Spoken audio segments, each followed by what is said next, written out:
네, 안녕하세요. 일상남입니다. 1월 22일. 오늘 그거 나왔던데? 정부청사 경쟁률 나왔더라고요. 뭐 10대 1에서 11, 12대 1을 가는 것 같은데, 세배수니까 3대 1, 4대 1이죠. 열심히 하면 다 붙으실 수 있을 거예요, 필기. 올해는 17년도 거 맞나요? 17년도 거 해야 되나? 16년도 거를 해야 되나? 17. 이거 처음 보는 것 같죠? 예.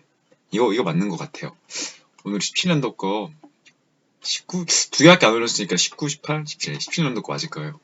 해서 이렇게 같이 풀어보고, 또 언제나 시작 전에 말씀드리지만 제가 풀이 과정에서 틀린 지문은 영상 밑에 영상 내용에 몇 번 틀렸다고 써놨거든요. 그러니까 그걸 미리 보고 얘가 이번 여기서는 이렇게 해서 틀렸구나를 확인하시면서 영상을 보셔야 돼요.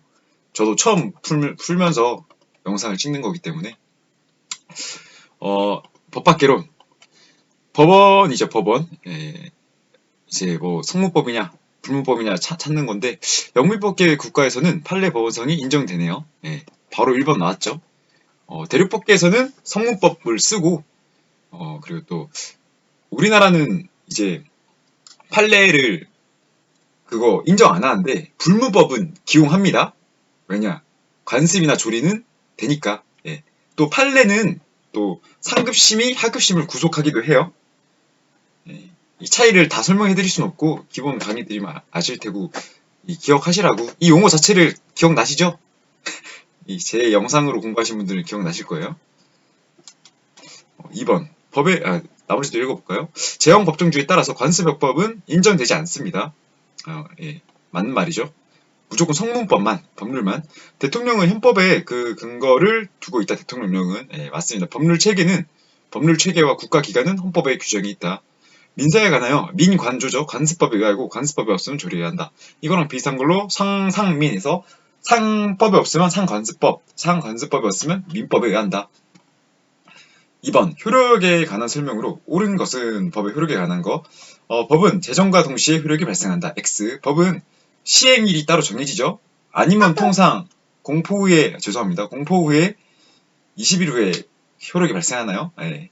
법의 효력기간이 미리 정해진 법률을 특별법이라 한다. 이거 한시법이라 그러죠. 한시법. 시간이 정해진 거 한시법. 2번입니다. 틀렸네요. 2번도 틀렸네요.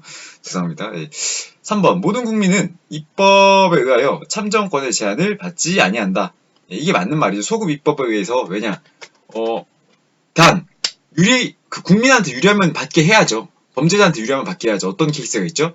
이제 불륜죄 사라졌는데 불륜죄가 기존에 범죄 저질렀던 사람들 무죄 만들어야죠. 연속 판결해야죠. 그리고 또 반대로 뭐 옛날에는 폭행이 1년죄였는데 1년 살고 나왔더니 폭행으로 하려면은 최소 징역이 2년부터다. 그러니까 2019년에 사람을 패서 1년 동안 감옥에 살고 왔는데 20년에 입법이 돼서 폭행죄가 3년으로 바뀌었어요.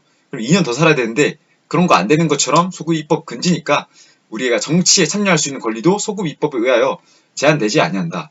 근데 이게 정치에서 우리가 제한될 수 있는 게 그거 기억하시면 돼요. 이제 정당 있죠, 정당. 정당 같은 경우에는 우리가 헌법에 의해서 그 국익에 공공 질서나 뭐 국토 참전 이런 거 할 우려가 있는 정당은 헌법에 의해서 이거를 해제할 수 있어요. 제가 기억이 나는 정치 관련 법조문은 이게 단데, 나머지 넘어갈게요. 4번 속인주의가 아니라 속지주의가 영토주권이 적용되는 원칙입니다. 우리나라는 속지주의가 원칙이며 속인주의가 보충적으로 적용된다. 3번 악법도 법이다라고 말한 거는 법의 안정성이죠. 또 2번이네요. 소크라테스가 말한 법이죠. 4번 법의 분류에 관한 설명으로 옳지 않는 것은, 법의 안정성을 하면은 이제 우리 생활이 곧 안정됩니다. 그래서 법의 안전성은 즉 사회생활의 안전성을 지향하기 위함이다. 뭐 이런 거 맞는 말이에요. 단 법 자체의 안전성이 항상 사회를 안전하게 만드는 거 아닙니다. 입법이 되고 해야 되는 절차이기 때문에 이 말이 나온 배경 자체도 이제 법이 옳지 않으니까 우리가 뭐 탈옥하자, 소크라테스한테 크리톤이 그 말을 했는데, 이제 소크라테스 말 악법부터 법이다, 달게 받아라 뭐 이런 말을 했다 하더라고요. 4번 법의 분류에 관한 설명으로 옳지 않은 것은 이익설은 보호법익이냐 공익이냐 사익이냐에 따라 공법과 사법을 구별한다. 맞는 말이에요.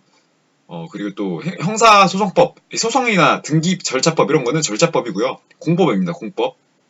실현 절차니까 반대로 형법, 민법, 상법 뭐 이렇게 개개인의 법 그런 거는 실체법이 실체를 적어놓은 법이니까 그 현상에 대한 실체를 쓴 법이니까 일반적으로 승인된 국제법규는 국내법과 같은 효력을 가진다. 예, 법률과 같은 효력을 가지죠.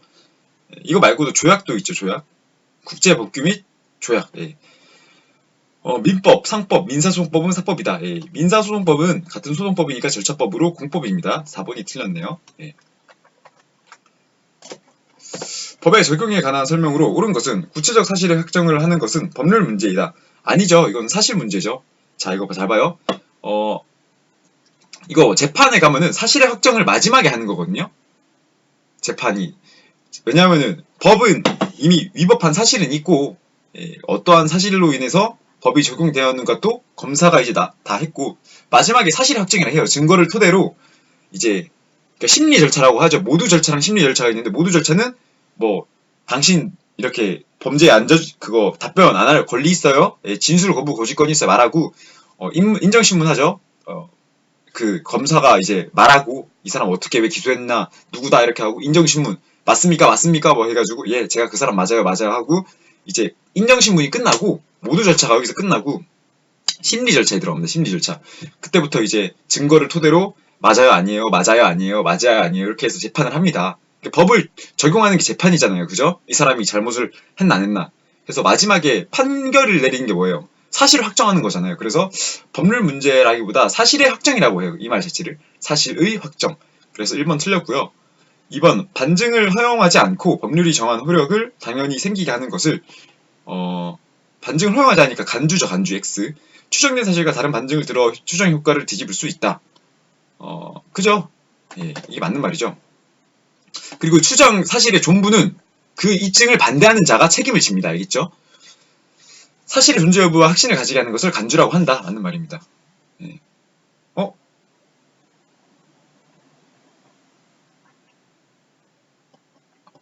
4번 아닌데 왜 맞댔지? 예, 일단 3번이 맞아서 4번은 일단 틀렸거든요. 예. 확신을 가지게 하는 것. 반증이 안 된다고 해야 되는데 이거 사실의 확정 같거든요. 사실의 확정 이것도 1번과 4번 넘어갈게요. 일단 3번이 확실해가지고 6번 괄호에 들어갈 용어 땡땡은 법문의 일정한 사항을 정하고 있을 때에는 그 외에 가능하여도 사물상 당연히 규정하고 있으니까 물론 해석이다. 물론 해석. 유추 해석은 다른 법률에서 가져와서 이 물론 해석이랑 유추 해석이랑 잘 구분해야 됐죠. 유추 해석의 예로 이거는 보통 유추 해석 금지를 하기 위해서 말하는 거거든요.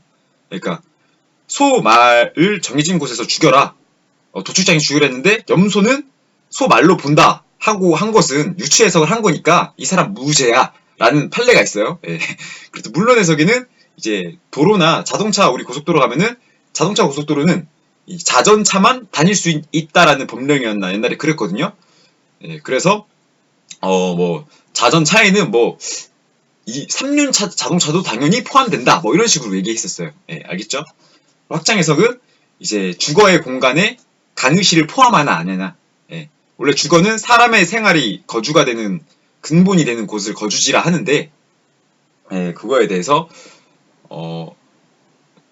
그 강의실도 연구실도 뭐 직장도 주거지로 볼 수 있다. 예, 변경 해석은 처음 보는 말이네요.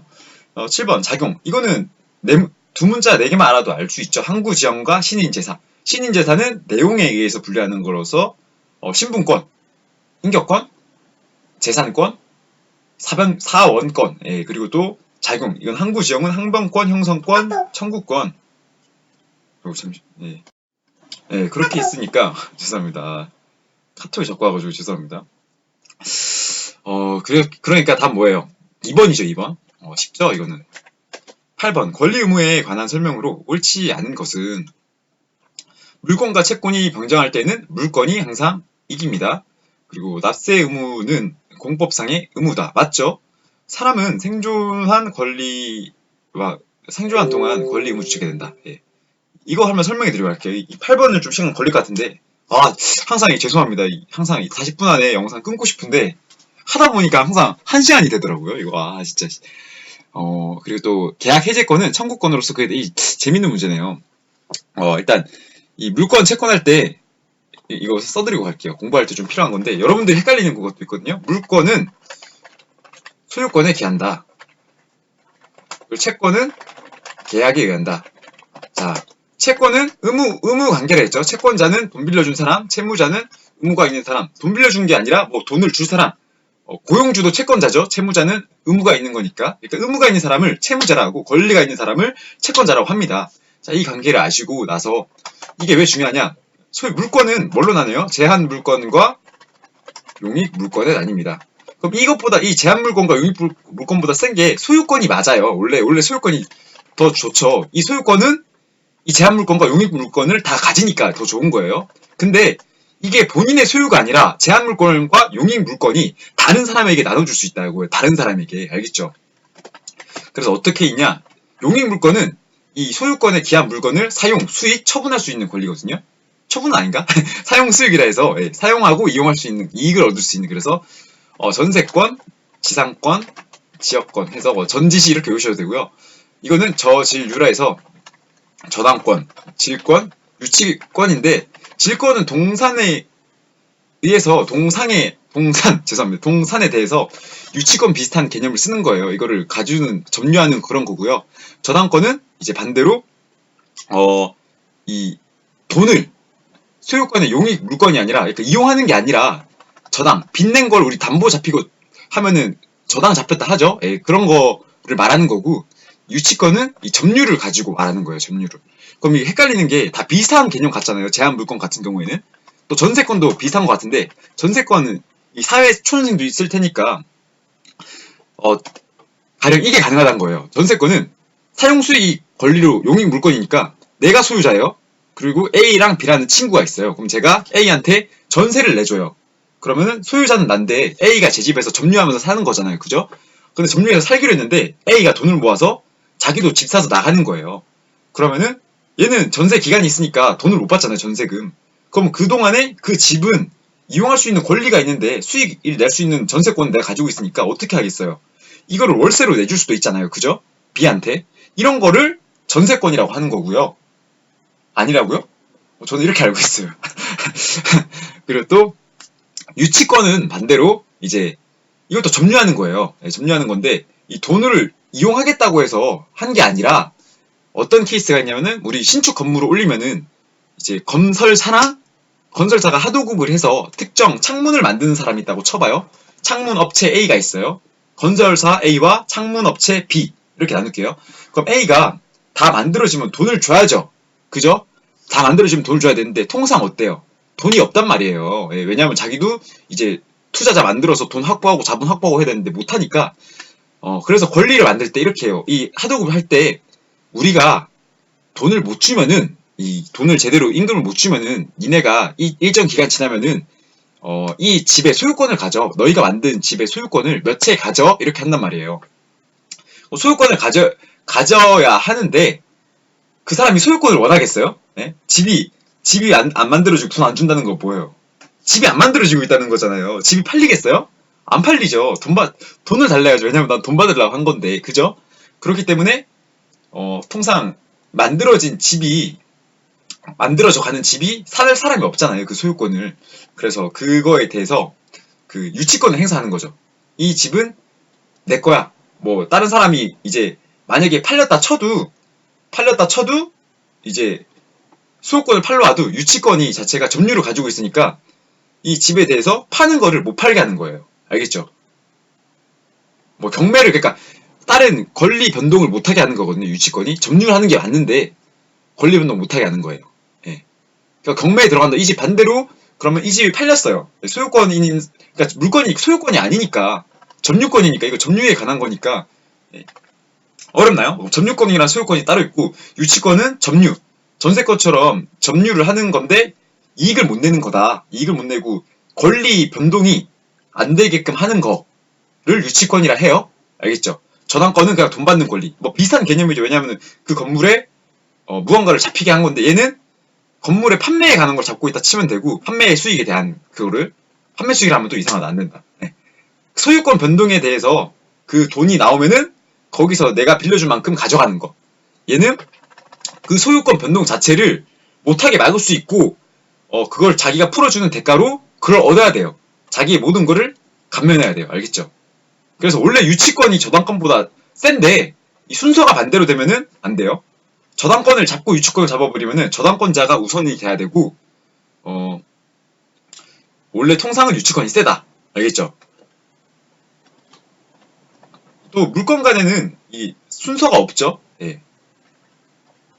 뭐 어떤 예가 있는지 이거 너무 저도 이게 정리가 안 돼 있는데 머리에만 있는 거라서 문제 풀면서 아는 거라서 이렇게 일단 한 번에 드리면 이거 쉽죠?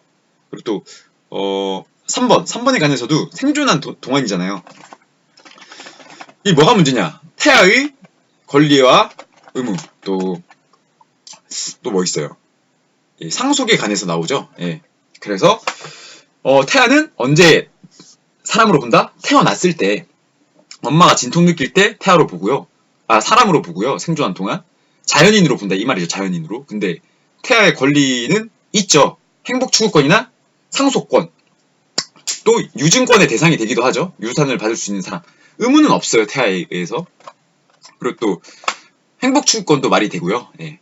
상속은 이제 죽은 사람으로부터 받는 거니까. 예. 또 계약 해제권은 청구권으로서 그에 대응하는 의무가 있다. 잠시만요. 맞죠? 예. 원래 물권과 채권이 변조하는 경우에는 물권이 우선. 그래서 8번에는 1번이 답이고요. 계약 해제권은 해제권인데 청구권으로서 그에 대응하는 의무가 있다. 계약이니까. 예. 혹시 모르면 혹시 있어도 애매한데 1, 5R 4인데 해지권 자체가 의무가 없는 걸로 알고 있는데 왜 계약이라서 아마 청구권으로서 의무가 있을 거예요. 예. 계약 해제니까. 원래 해제권은 법률상의 해제권이 있거든요. 법률상 해제권을 볼게요. 법령에 의해서 뭐 해제한다는 말은 내가 이걸 하기 싫어 뭐 이런 건데 뭐가 있을라나? 이혼. 예. 이혼은 이제 이혼하는 경우에는 그것도 계약을 혼인 관계를 해제하는 건데 그에 대항하는 의무는 없는데 당사자 간으로 가면은 이게 의무가 생기겠죠? 설명 이상한가? 넘어갈게요. 일단 1번이 더 확실하지 않으니까 앞짓는 게 중요하죠. 법과 도덕의 차이점에 관한 설명으로 옳은 것은 이거 쉽죠? 이거 바로 풀어볼게요. 3번이네요. 네. 이거 너무 많이 해서 넘어가고요. 10번 같은 경우에는 이거 입사행을 토대로 제가 말했죠. 이 권한 나오면 입사행으로 해서 서로 견제한다. 입법부와 국회, 사법부, 행정부가 서로 견제하는데 이제 국회의 권한이면 입법부에 관한 권한입니다. 국무총리의 해임과 임명이 있어요. 이 예를 하나만 들어주면 편해요. 근데 임명권은 행정권을 가진 사람이 해야겠죠. 그러면은 대통령이 한단 말이에요. 그러니까 국무총리 임명권과 해임권은 대통령. 단 이 나라의 인자를 뽑는데 우리 국민의 동의가 있어야 돼요, 없어야 돼요? 있어야 되죠. 그럼 우리 국민의 정치를 대신할 사람이 누구예요? 국회, 입법부. 그래서 국회에는 국무총리 임명 동의권, 해임 건의권 이런 게 있습니다. 견제할 수 있는 수단. 그래서 답은 1번이고요. 이렇게 말한 것처럼 동의가 있죠. 그리고 또 심의학정 이거 정기총회에서 맨날 하죠. 맞나요? 정기총회. 총회가 맞나?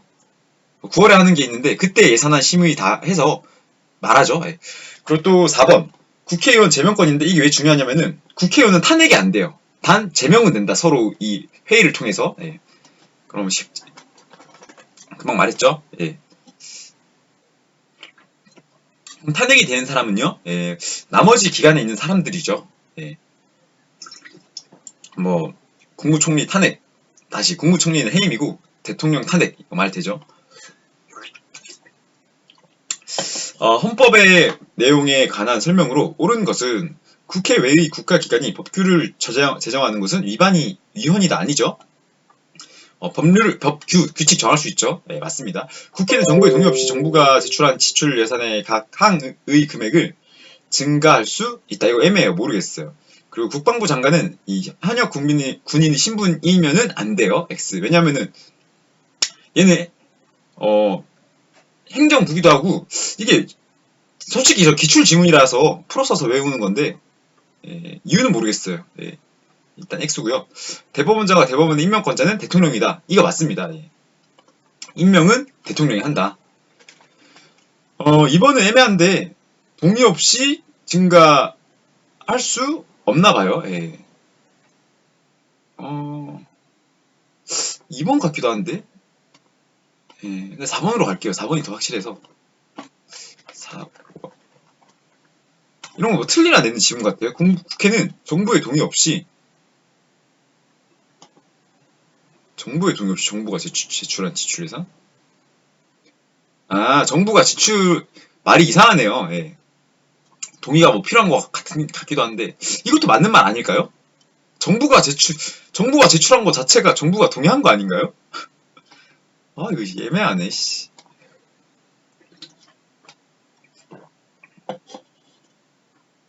어, 12번으로 가볼게요. 네, 12번. 헌법재판에, 대법관 아닌가? 대법관이 또 대법원장은 확실히 대통령 같은데, 대법관은 또 애매하네요.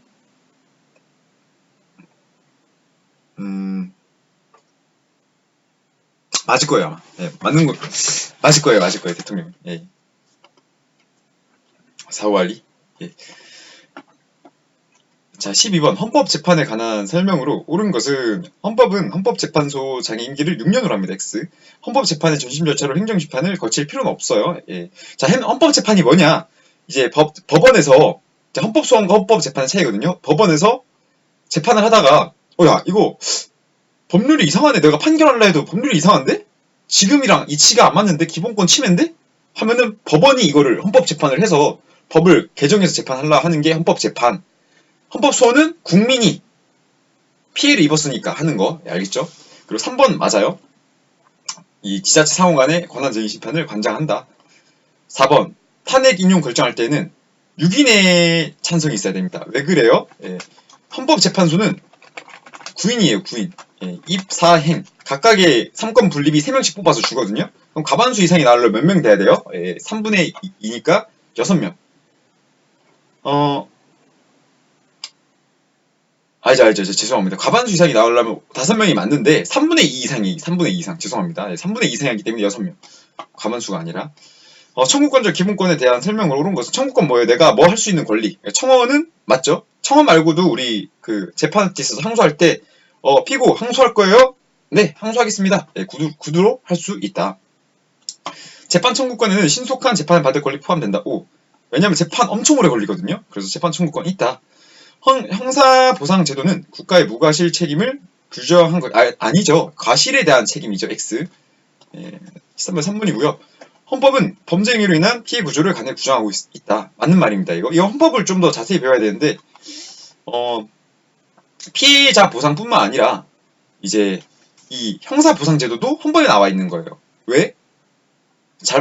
형사보상제도는 범죄자가 잘못 형사기관에 의해서 감옥에 가서 지낸 걸 말한 거예요. 그럼 돈 줘야죠. 그리고 또 범죄 피해자 구조는 자신이랑 무관한데 갑자기 가다가 살인하려는 사람이 옆에 있다는 이유로 휘두르다가 나도 피해를 입은 거예요. 범죄랑 무관하게. 그러면 피해 구조를 받는다. 기본권 의무를 같이 갖는다 하네요. 답은 갖지 않는 거. 기본권 중 의무의 성격을 동시에 갖지 않는 거. 그러니까 4대 의무를 찾으면 되겠죠. 우리 4대 의무 뭐 있어요? 국방, 납세, 근로, 교육 이렇게 4개 있죠. 그리고 또 플러스 환경권이라고도 하는데 일단 얘는 의무가 있죠. 환경 지켜야 되니까 얘도 해야 되죠. 얘도 있고요. 아까 말했죠. 근데 이거는 기본권 자체가 아니에요. 노동자의 기본권은 맞지만 국민의 기본권이 아니라서 3번이고요. 단체 행동권이 뭐예요? 파업하는 거, 쟁의하는 거죠. 쟁의활동. 연대채무에 관한 설명으로 옳은 것은 어느 연대채무자에 대한 법률 행위의 무효나 취소의 원인은 다른 연대채무자의 채무에 영향을 미친다. 이것도 쉽게 설명해 드릴게요. 일단 넘어가고요. 어느 연대 채무, 어려운 말이니까 넘어가라 한 거예요. 제가 답부터 풀어야죠, 우리. 어느 연대 채무자에 대한 이행 청구는 다른 연대 채무자에게도 효력이 있다. 이게 맞는 말이죠? 2번 같습니다. 어느 연대 채무자에 대한 채권자의 지체는 다른 연대 채무자에게 효력이 없다. 아닙니다. 있습니다. 2번이 맞으면 이게 있어요. 보여드릴게요. 어느 연대 채무자에 대한 채권자 간의 채무의 경계가 있는 때에는 채권은 소멸하지 않는다. 이것도 아니에요. 예.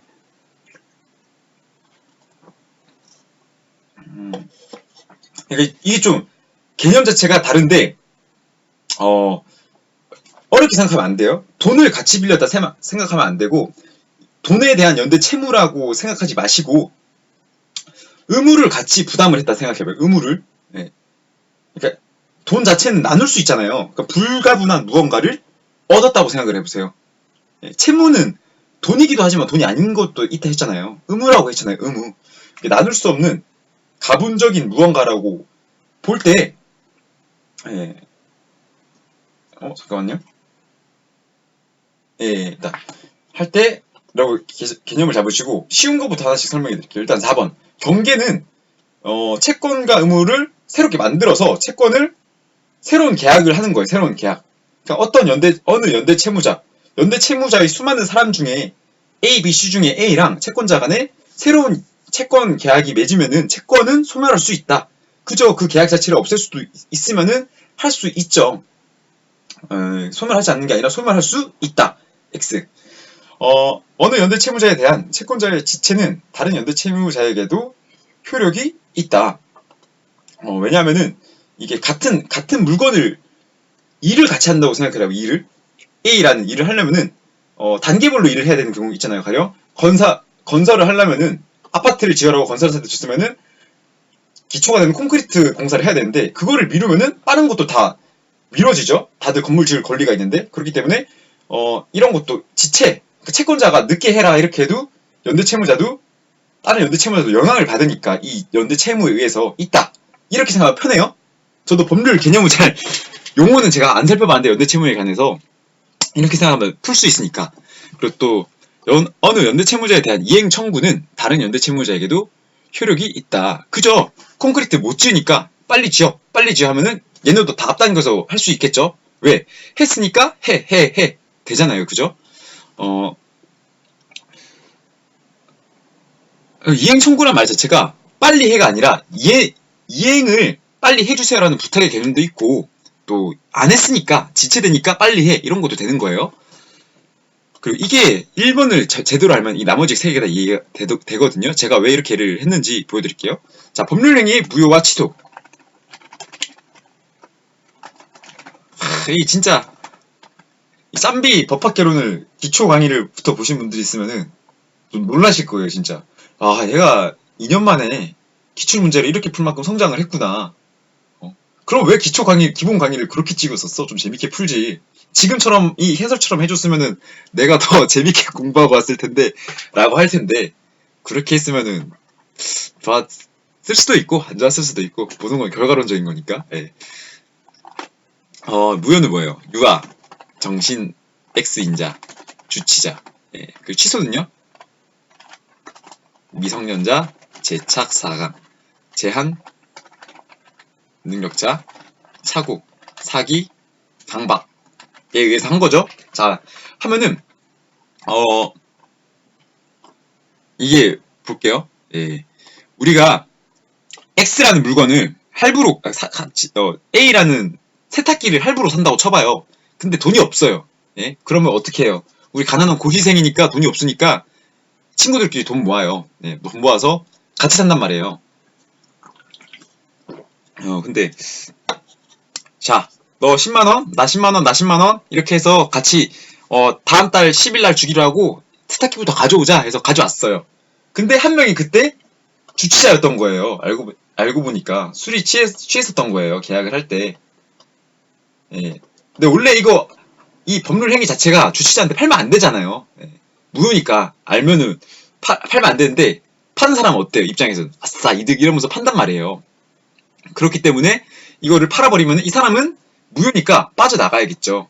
예, 그죠? 근데 이 사람이 무효라고 해서 나머지 두 사람이 사간 세탁기에 대해서 무효니까 야 세탁기 다시 가져와 할 수 있어요? 예, 안 되죠. 영향을 안 미칩니다. 예. 또 취소 반대로 또 취소로 가볼게요. 예. 알고 보니까 미성년자인 거예요. 한 사람이 아까 그 상황에서. 그래서 이 사람이 부모가 옵니다. 우리 애가 미성년자라서 안 돼요. 예, 돈 돌려주세요. 돈 돌려줘요. 그럼 어때요? 우리 이거 나머지 두 사람이 그 세탁기 할부를 갚을 채무가 사라지나요? 아니죠. 그건 그대로 있습니다. 알겠죠? 좀 이해하기가 쉽나요? 이러면? 야, 이해 안 되는데? 이해 좀 해요. 우리 15번 했죠? 15번 2번이었고요. 뭐야? 12, 13, 14. 나 빼먹었는데? 3번. 이거 3번 맞는데? 잠시만요. 네, 이거죠, 이거. 가볼게요, 또 계속. 16번. 민법상 대리에 관한 설명으로 옳지 않은 것은, 행위 능력자가 아니라도 대리인이 될 수 있다. 자, 아까 우리 행위 능력자는 법률 행위 못해요. 누가 있어요? 예, 다시. 의사. 아까 의사 능력자는 무효 대상이 되는 사람이거든요. 유아, 정신 X, 주치자. 정신병자랑 주치자 있고요. 행위 능력자는 또 미성년자, 제한 능력자. 자, 그러면 우리 어린애라고 쳐봐요. 예, 어린애인데 어린애는 법률 행위를 못 하잖아요. 누가 대신해줘야 된단 말이에요. 그죠? 그러면은 근데 우리 아빠가 파산 선고를 했어요. 예, 어느 금전적인 거에 있어서 어떤 법에서는 행위를 못 한단 말이에요. 제한 능력자란 말이에요. 근데 의사 능력은 있죠. 그런 사람. 그런 사람이 아이를 대신해서 법률 행위를 아이의 대리 행위를 해줄 수 있다. 아이의 법률 행위를 대신 해줄 수 있다, 없다? 있다. 네. 1번 맞는 말이죠. 2번. 권한을 정하지 아니한 대리인도 보존 행위를 할 수 있다. 이거는 예. 이게 무권 대리라는 말이거든요. 뒤에 나오네. 자, 이거 어떤 건지 볼게요. 자, 제가 친구 집 놀러 가요. 일상아, 친구 집, 나 오늘 한가하니까 놀러 올래? 여자친구 집이란 말이에요. 달려가요? 안 달려가요? 달려가죠. 호다닥 달려가죠. 호다닥 달려갔는데, 여자친구가 사실 없어요. 미안한데, 나 집 좀 봐줘. 나 이따가, 장 좀 보고 다시 들어갈게. 우리 장 보고 집에서 나중에 재밌게 놀자. 뭐 이렇게 하는 거예요. 그럼 기대해서 기다려요? 안 기다려요? 기다리죠. 기다리고 있는데 갑자기, 포크레인이 하나가 탁 옵니다. 이렇게. 그래서, 제 여자친구 집을 부시려고 하는 거예요.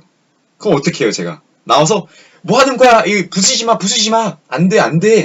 이렇게 하는 거예요. 이거 보존행위 되는 거예요? 안 되는 거예요? 되는 거죠. 왜? 대리인으로서 돼야죠. 그리고 여기서 더 나아가서, 알고 보니까, 이 재개발을 위해서 이걸 밀면은 이득이 되었던 거예요. 맞죠? 그래서 이 보존행위 자체가 일단 유효한 건지 아닌지는 확정적인 게 아니에요. 그래서 일단, 이건 사회 통념상에 나는 남자친구니까 당연히 이런 거 해야 돼라는 그런 인식은 있죠. 근데 알고 보니까 이게 원래 계약이 돼 있었고 이제 재개발을 위해서 오늘까지 안 밀면 안 되는 상황이라서 밀었어요. 예. 그럴 때는 이제 추가 인정, 무권 대리로서 추가 인정해주냐 안 해주냐 그걸로 하는 거예요. 제가 남자친구니까 이렇게 했다 치지만 반대로 이러한 상황에서 생판 모르는 사람이 와서 야 이거 사람 사는 집이야 밀지마 이렇게 하는 거예요. 예? 이 집은 밀어야지 그거 재개발이 되는데 그런 경우에 약정 날짜에 못 밀어서 재개발이 안 됐다 쳐봐요. 그러면 누군가 책임을 져야 되잖아요. 그거를 집주인이 져야 돼요? 아니죠. 인정 안 해준단 말이에요. 추인이 안 된단 말이에요. 그러니까 무권 대리는 추인이 있으면은 대리 행위가 유효. 예. 쉽죠? 예.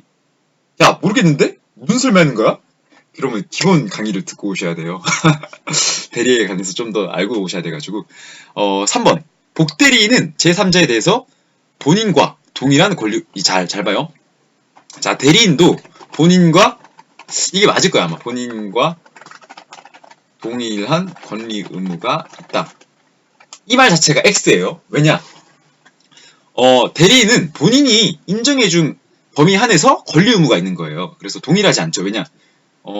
가령 제가 집이 2개 있어요. A랑 B. 근데 A에 관해서만 대리 권한을 맡긴 거예요. 너 관리해. 근데 실제 본인의 권한은 A, B 2개 있잖아요. 대리인이 B에 대해서 권리 의무가 생기나요? 아니죠. 그렇기 때문에 대리인 자체도 권리 의무가 없고 대리인이 선임한 대리인을 복대리인이라 하죠. 그럼 이 복대리인도 대리인과 똑같은 권리 의무가 있어야겠죠. 본인에 관해서 또 대리인이 또 자신이 또 그 정해준 권리 한도가 있을 수도 있고요. 또 그러니까 대리인이 정해준 위임한 권리 의무여야겠죠. 그래서 답은 3번이 맞겠네요. 대리인이 수인인 경우에는 원칙적으로 각자가 본인을 대리한다. 맞습니다. 17번 다시 풀어볼게요. 관한 설명으로 옳지 않은 것은 17번. 유치권 행사는 채권의 소멸시효의 진행에 영향을 미친다.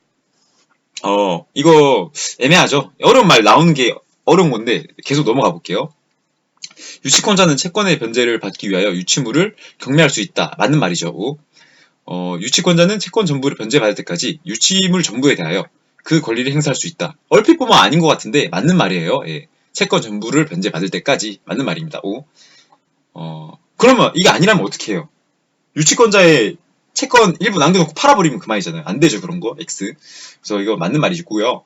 유치권은 점유의 상실로 인하여 소멸한다. 이거 맞는 말입니다. 점유권이기 때문에 점유를 상실하면은 사라지는 거예요. 다 맞는 말이니까 답은 1번이고요. 자, 1번은 왜 그런지 한번 볼까요? 유치권 행사는 채권의 소멸시효의 진행에 영향을 미친다. 아닙니다. 이거는 따로 유치권 행사하는 건 쉬워요. 이거 내가 유치권자인데 말하면은 그냥 유치권이거든요. 그래서 그게 행사하는 거고요. 잠시만요. 그리고 또 이거를 유치권 행사를 정지하는 청구권인가? 뭐 이런 거를 법적으로 해야 돼요, 절차를. 그래야지 소멸시효에 영향을 미칩니다. 안 그러면은 이 소멸시효가 3년인가 그렇거든요. 그러니까 아까 제가 사례 말했잖아요. 건설사한테 하도급업체가 유치권 주장할 수 있는 거. 네, 그런데 뭐 사러 오는 사람들한테 이 집 내 집이야 들어오지 마. 뭐 이런 것도 할 수 있죠, 유치권이니까. 근데 이런 걸 했다고 해서 이 채권이 소멸시효의 진행에 영향을 미친 게 아니라 따로 내가 유치권자니까 얘가 경매를 올리려 합니다. 이거 막아주세요. 라고 해야지 소멸시효가 진행에 영향을 미치는 거예요. 경비견을 보관하는 경비원의 책임에 관한 설명으로 옳지 않은 것은 경비원의 가실로 경비견이 고객의 애완동물을 죽인 경우 형사상 재물손괴죄의 책임을 진다. 이거 X예요. 이거 어려우니까 일단 내려가서 설명드릴게요. 경비견이 지나가는 행인을 물어 사망케 한 경우에는 형사상 과실치사죄의 책임을 질 수 있다. 이거 맞죠? 5. 경비견이 지나가는 행인을 물어 손해를 다한 경우 민사상 손해배상 책임이 있다. 이것도 맞습니다. 경비견의 보관에 상당한 주의 의무를 다한 것을 입증한 경우 민사상 손해배상 이것도 맞죠. 여기서 중요한 거는 이 선량한 감독의 의무를 다하느냐가 중요하고요. 또 민사상이랑 형사상이란 말이 있죠. 이 말이 중요하고, 자, 형법에 있어서 과실에 관한 죄를 물으려면은 과실치사죄처럼 죄 이름에 과실이 붙어야 돼요. 알겠죠? 과실치사죄, 과실치상죄. 알겠죠? 그게 아니면은 뭐 폭행으로 치사를 한 거니까. 왜 폭행치사랑 과실치사 차이는 뭐예요? 폭행으로 사람을 죽인 거고 과실로 사람을 죽인 거. 고의가 다르다고요. 고의랑 과실을 나누잖아요. 폭행은 사람을 때리려 했는데 죽은 거니까 폭행치사. 과실은 실수로 고의가 없었어요. 뭐 이런 건 말한 거고요. 재물손괴죄는 고의가 필요한 죄예요. 과실 재물손괴죄 이런 건 있나? 과실 재물손괴죄가 됐었어야 할 거예요. 아마 되려면. 알겠죠? 근데 재물손괴죄 자체가 고의 또는 과실이 아니라 고의로 하는 거예요. 고의. 알겠죠? 자, 더 쉽게 설명드리면 살인죄의 경우 법조문을 보면은 누구든지 고의 또는 과실로 사람을 죽인 때라는 게 아니라 사람을 살해한 자는 이렇게 나와요. 이 말 자체는 고의를 다 쓴 거예요. 왜 이 고의 과실을 왜 구분을 안 했냐? 이렇게 하지 않으면은 법조문에 모두 고의 또는 과실, 고의 또는 과실, 고의 또는 과실 이런 게 다 붙는 거예요. 그렇기 때문에 과실을 구분을 해서 이 양을 좀 줄인 거죠. 법조문 양을. 경비업무주 근무태만으로 도난사고가 발생해서 고객이 재산상의 손해를 입은 경우 경비업자의 책임은 채무불이행입니다. 사무관리는 밑에 있는 사람이 위에 있는 사람의 사물을 관리 안 한 걸 말하죠. 예, 그래서 3번이고요. 하자담보는 민법상의 용어인데 하자가 발생한 것을 할 것을 대비해서 담보해서 뭐 하는 걸 말하는 거겠죠. 20번 경업체 갑의 경비원 A가 회사의 업무를 수행하다가 회사 소유의 자동차를 운전하다 교통사고를 일으켜서 B에게 상해를 입힌 사건. 감독자의 의무나 뭐 이런 거 손해배상 불법행위 이런 거 나오겠죠. 또 갑은 A의 사용자로서 B에 대하여 손해책임 부담하죠. 경비법에 나와 있고 감독자로서 당연히 해야 되고. 근데 상당한 주의무를 다했다면은 배상 책임이 없죠. 맞는 말이고요. 이럴 때 A는 어떻게? 여기서 중요한 거 A는 갑이랑 B 둘 다에게 청구를 다 할 수 있다. 갑을 가름하여 그 사무로 감독하는 자도 손해배상 책임을 부담할 수 있다. 맞는 말이죠. 이 갑이 뭐 경비지수사를 교행했었다. 그럼 그 사람한테 너 제대로 안 가르쳤네. 네가 책임져. 이럴 수도 있겠죠. A가 회사의 업무 수행 중 사고가 발생했으므로 B는 A에 대해 손해배상을 청구할 수 없다. 둘 다 할 수 있으니까 X. 답은 4번.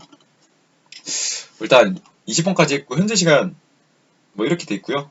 1시 22분이네요. 좀 쉬었다가 마저 풀게요. 영상이 길어서 죄송하고 그래도 이게 다음번에 제가 또 기회가 되면 다 풀이를 할 텐데 지금은 이게 정부청사를 대비해서 하나하나 제대로 알려드리려고 하는 거니까 일단 21번부터 이따가 다시 돌아올게요. 고생하셨습니다.